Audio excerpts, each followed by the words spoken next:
is Brittany Riker. Here's my student ID.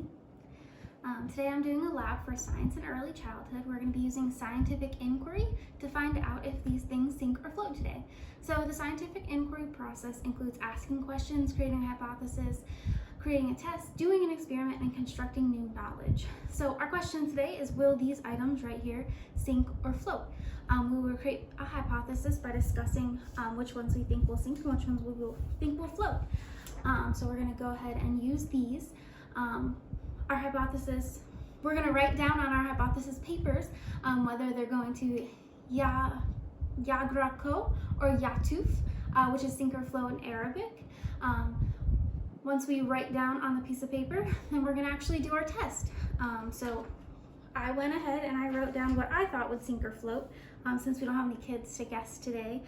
So I think that the paper, the block, the sponge, empty water bottle, the leaf, the pencil, and the bottle cap, they will all flotador, which is float in Spanish. And I think that the full water bottle, the rock, the bouncy ball, the marker, and the orange will all hundor, which is sink in Spanish. So those are my guesses. As I go through the experiment today, we're going to hold up our sink or our float. So we're going to go through one by one. So let's go ahead. So let's see, is the paper going to sink or float? It floats. So did we get that? Yes, we did. So let's see, paper. Let's take it out. It's going to be a little wet. All right, what about this bottle cap? Oh, it's sunk. So let's see. We got that one wrong. Where is it? Bottle cap sunk. Our rock.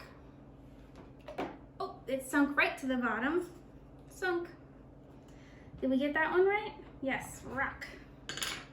What about our marker? Ooh, the marker floated.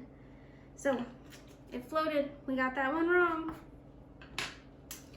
Bouncy ball. Ooh, right to the bottom. It sunk. Let's see, we guessed the bouncy ball sunk. We'll sink.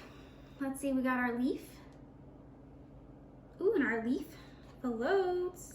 And we got that one correct. Will our block sink or float? Ooh, float right on top. Let's see, did we guess float? Yes, we did. All right, we got our empty water bottle, float, and our full water bottle sinks. And we have our orange. Ooh, our orange floats. So I thought that was gonna sink, but it floats. All right, we have our pencil that we're using, and I thought our pencil is going to float, and it does. Last but not least, our sponge. We guessed that it was going to float, so let's see. And it floats right on top. Perfect. So this activity, obviously in a classroom, would be a lot more discussing of like why it would float. Do we think the heavy items are gonna float? Or do we think the light items are gonna float? Does it matter if they're light or heavy? Because the orange was heavy. Let's see. We would also talk about the different items, like whether they sink or float. Sorry, I lost my train of thought.